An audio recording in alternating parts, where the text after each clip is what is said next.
Lundi 23 mars 2020, bienvenue aux informations de la mi-journée. Les titres. Mise en quarantaine ce dimanche à l'aéroport international Cardinal Bernardin Gontier de Cotonou, des passagers du vol Air France sur instruction du gouvernement. Ceci entre dans le cadre des mesures préventives contre la propagation du Covid-19.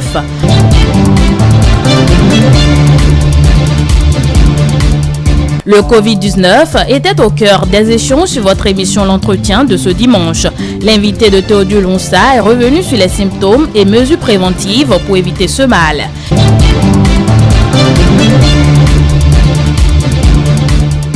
Et puis fermeture sur toute l'étendue du territoire national de tous les lieux de culte à compter de ce dimanche 22 mars au dimanche 5 avril 2020. C'est une décision du gouvernement après concertation avec un grand nombre de confessions religieuses. À cet effet, une équipe de notre rédaction est allée faire le constat. Les détails sont dans un instant.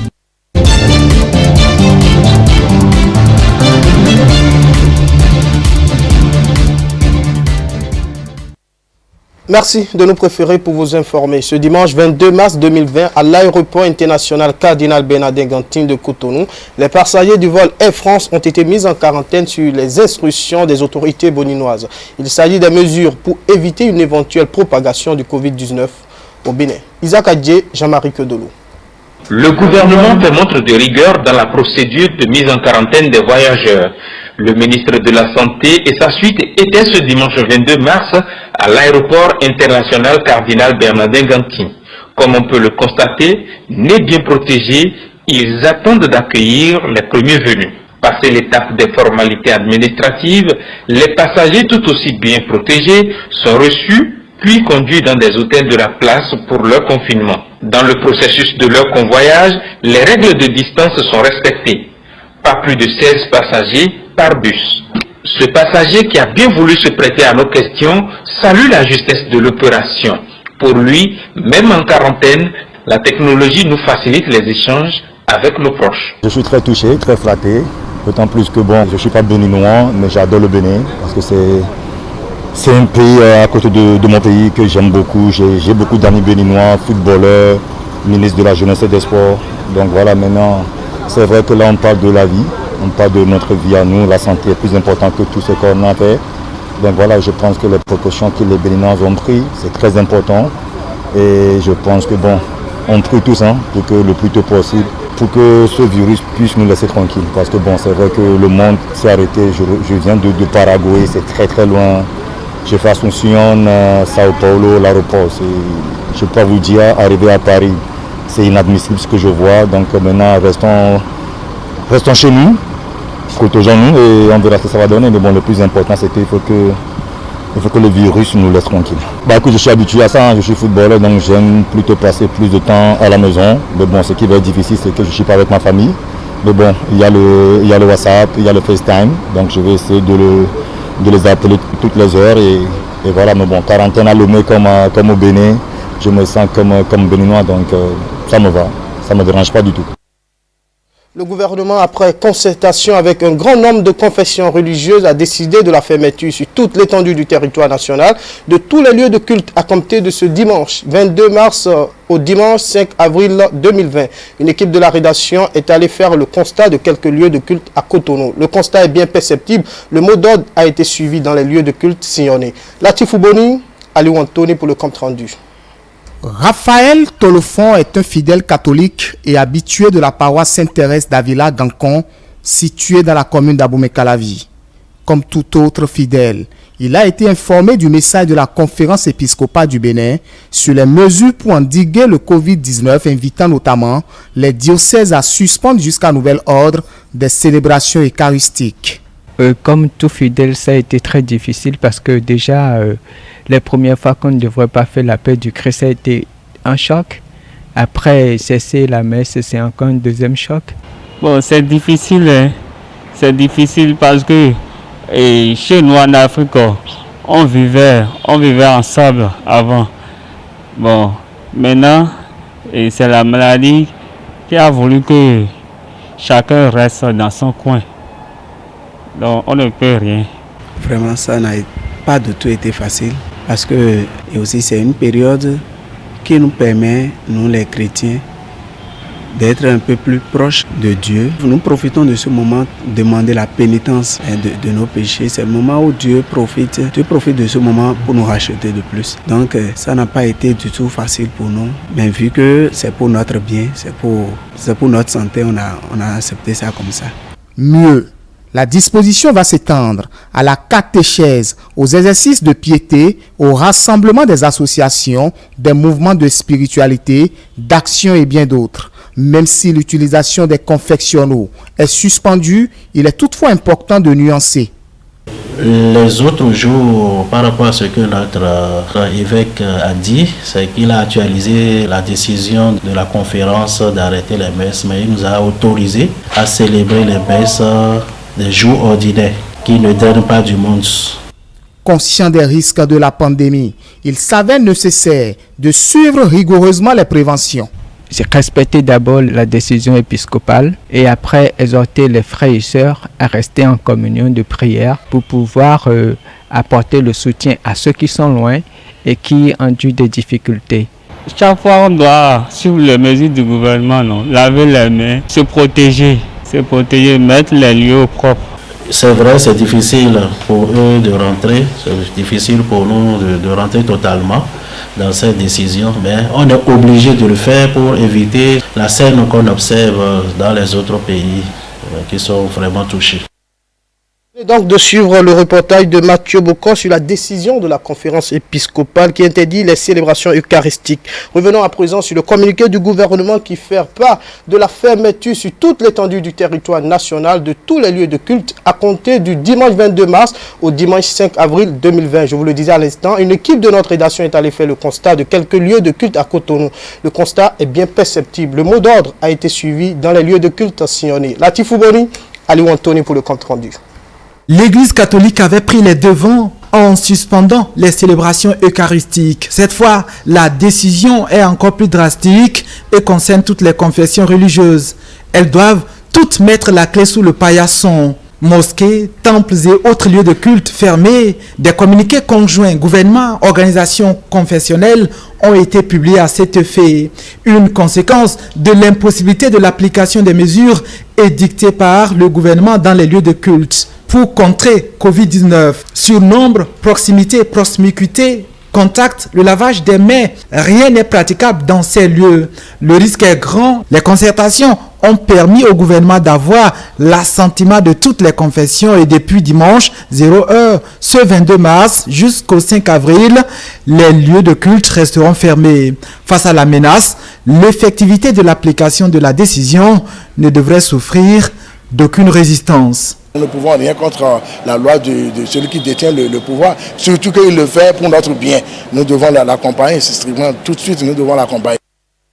La pandémie du Covid-19 était au cœur des échanges sur votre émission, l'entretien du dimanche. L'invité de Théodule Rosa est revenu sur les symptômes et mesures préventives entrant dans la lutte contre la propagation du coronavirus. C'était Padonou pour le point. Le monde entier fait face depuis quelques mois à une nouvelle épidémie, le Covid-19. Le Bénin n'est pas épargné. Plusieurs cas ont été déjà détectés. Il est à noter que ce nouveau coronavirus est spécifique avec des symptômes particuliers. C'est une grippe, mais ce n'est pas une grippe comme la grippe que nous connaissions. Cette fois-ci, c'est assorti d'une forte fièvre. Vous pouvez avoir la toux. Vous pouvez avoir une insuffisance respiratoire, c'est-à-dire la toux jusqu'à ce que vous avez des difficultés de respirer. Vous pouvez avoir aussi une simple rhinite, c'est-à-dire écoulement nasal. Et la sévérité, cette fois-ci, c'est surtout la température, surtout l'insuffisance respiratoire. Vous avez la fatigue. Quand vous avez ça, vous devez appeler. La main reste le moyen de propagation par excellence du Covid-19. Il y a la transmission directe, le contact direct, par tout ce qui peut essuyer sur le corps. C'est-à-dire quand vous avez le contact direct, surtout par la main, et que vous apportez la main à la figure, ou proche de la figure, en tout cas d'un organe qui puisse amener vers les organes respiratoires, vous êtes forcément infecté tout de suite. Il suffit qu'un seul de ce virus-là rentre soit par la bouche, soit par les narines, et vous êtes infecté. Vous êtes avec quelqu'un qui est infecté, il peut n'avoir aucun signe. Si vous êtes dans son environnement immédiat, il peut transmettre. Même sans parler, il peut vous transmettre. Le fait de respirer, et que vous respirez aussi, ça peut, vous pouvez être contaminé. Il y a aussi la contamination d'autres formes de surface. Les poignées, que ce soit de véhicules, que ce soit de portes, que ce soit même de...